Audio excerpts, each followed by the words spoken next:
Have you ever noticed that certain illnesses arrive not randomly, but at the most exhausting moments of your life? That the cold comes the week after the project that broke you, that the back pain settles in, right when the relationship became unbearable, that the headaches began precisely when you stopped being honest about something important. Have you ever wondered why two people can live in the same city, eat similar food, breathe the same air, and one thrives while the other is perpetually unwell?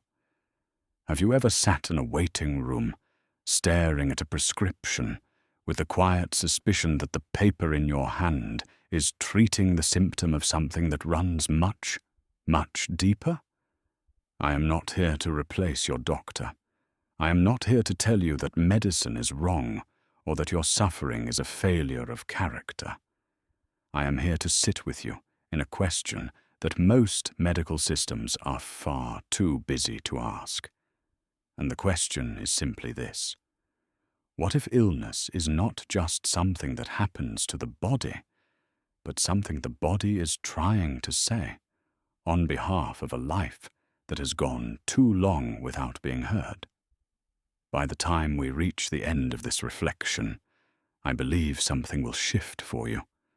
Not dramatically, not with fanfare, but in that quiet, lasting way that only real things shift.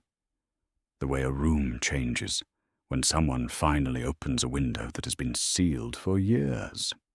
The first thing worth understanding is this: the body is not separate from the mind. It is the mind's oldest and most honest language.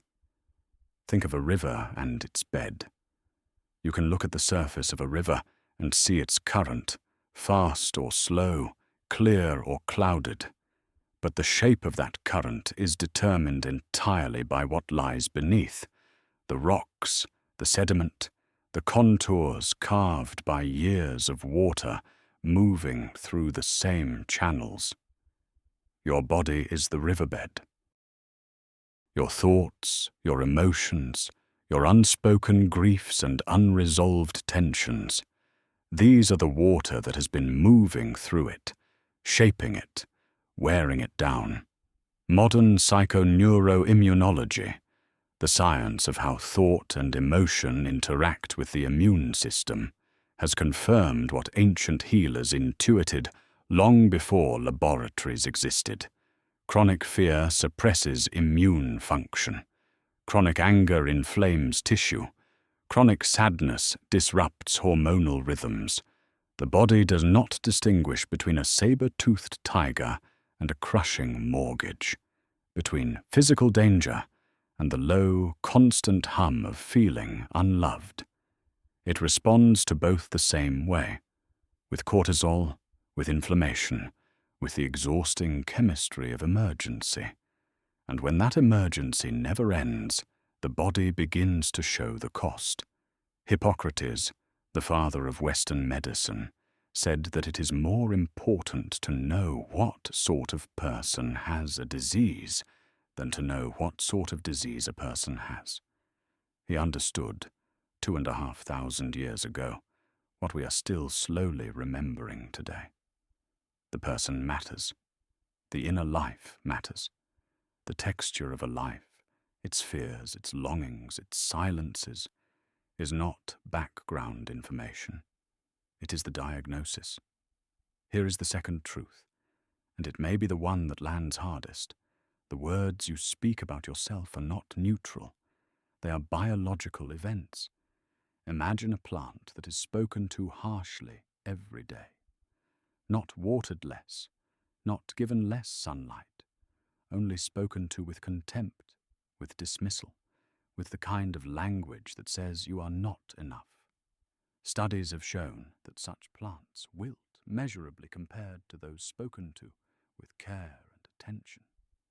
Now hold that image beside what happens inside a human being who has spent years saying to themselves in the quiet of their own mind things like, "I am always tired, I am always sick, Nothing ever works out for me. My body betrays me.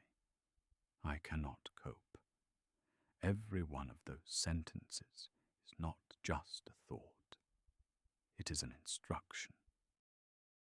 The nervous system, which governs your immune response, your inflammation levels, your cell regeneration, it is listening. It is always listening, and it tends, with remarkable faithfulness, to produce the conditions that match the story it is told most often. The Stoic philosopher Marcus Aurelius understood this with a clarity that still astonishes. He wrote that our life is shaped by our mind, that we become what we think, not poetically, not metaphorically, but as a matter of observable reality. He was governing an empire, facing plagues and wars and personal grief on a scale most of us will never know. And still, he returned, every single morning, to the discipline of his inner language. Not because he was naive about suffering, he was one of the most tested men in history, but because he understood that the quality of his inner speech was the first and most decisive variable in every outcome his life would produce. What are you saying to yourself in the hours no one else can hear? The third root of illness, and perhaps the one most invisible in modern life, is the slow, quiet violence of a life lived out of alignment. Not dramatically, not in some obvious catastrophe, but in the accumulated weight of small betrayals, the career chosen for approval rather than meaning, the relationship maintained out of fear rather than love, the truth swallowed daily because the timing never seemed right, the body fed not with nourishment, but with whatever is available between obligations. Viktor Frankl, the psychiatrist who survived the concentration camps and spent the rest of his life studying the relationship between meaning and survival, observed that those who endured what should have been unsurvivable were not always the physically strongest. They were almost always those who retained a reason, a why, a thread of meaning that the circumstances had not managed to sever. He concluded that meaning is not a luxury of comfortable people. It is a biological necessity. Its absence does not merely depress the spirit, it depresses, quite literally, the immune system.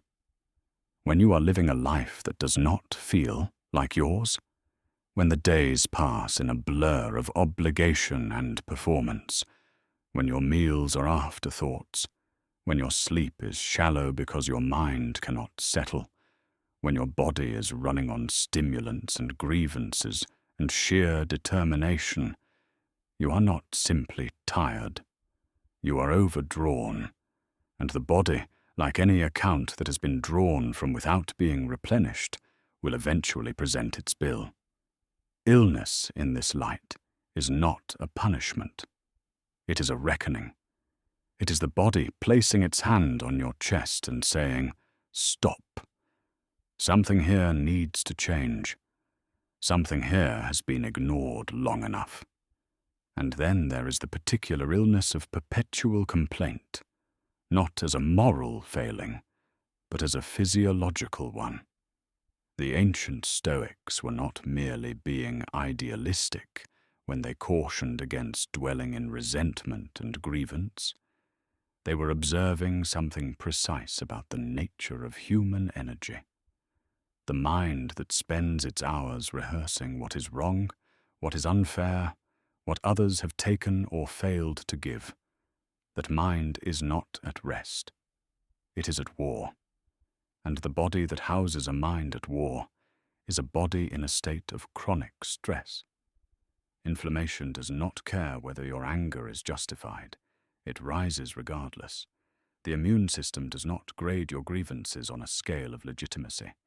It simply registers the signal: danger, tension, alarm, and it responds accordingly, hour after hour, day after day, until the accumulated response becomes disease. This is not a call to toxic positivity. Life contains genuine injustices, and they deserve to be acknowledged. But there is a profound difference between processing pain and inhabiting it permanently. The philosopher Epictetus, who had every reason to be bitter, having been born into slavery and broken physically by his master, nonetheless taught that freedom is found not in the absence of difficulty, but in the discipline of where you place your attention. He chose, repeatedly and deliberately, to place his attention on what he could govern, not as denial, as survival. What all of this points toward is not a simple prescription. It is an invitation to a different kind of relationship with yourself, one in which the body is not an obstacle to be managed, not a machine to be run at maximum capacity until it breaks, but a partner in the deepest sense, a partner that communicates, that signals, that asks with remarkable patience to be heard before finally demanding it. Poor nutrition is not merely a bad habit. It is a slow message sent to yourself that your body does not merit real care. Fatigue ignored is not strength. It is the foundation of the next illness. A life without silence is a life without the space for the body to repair what only repair can heal. And solitude, real, chosen, quiet solitude, is not loneliness. It is the medicine that no prescription can replicate. You are not broken. You are not constitutionally weak. You are, in all likelihood, a person who has been running very hard in a direction that does not fully belong to you, fueled by things that do not fully nourish you, speaking to yourself in a language that does not fully honor you. And the symptoms, whatever form they take, are not your enemy. They are the most honest voice in your life, asking you to come home to yourself. Everything in nature moves in seasons. The tree does not bloom under pressure. It blooms when the conditions are right, when the roots have been tended, when the season has finally turned. Your healing is not on a deadline. It begins not with a dramatic overhaul, but with the next small, honest choice. To rest when rest is needed, to eat what genuinely sustains you, to speak to yourself with the same patience you would offer someone you love, to release the grievances that have been living in your chest as though they were paying rent, to find, or return to, a thread of meaning that makes the daily effort feel connected to something real. Your body has been keeping score. Now it is your turn to start keeping a different kind of account, one measured not in output and endurance, but in the quiet currency of genuine care. If something in this reflection opened a door for you today, even slightly, even uncertainly, I would ask you to do something small before you close this. Leave a word in the comments. Not a long one. Something true. One thing you are choosing to do differently, starting now. Because someone else will read it, and it will remind them that they are not walking this path alone. Subscribe if you want to keep going deeper together. These conversations are just beginning, and I will see you in the next one.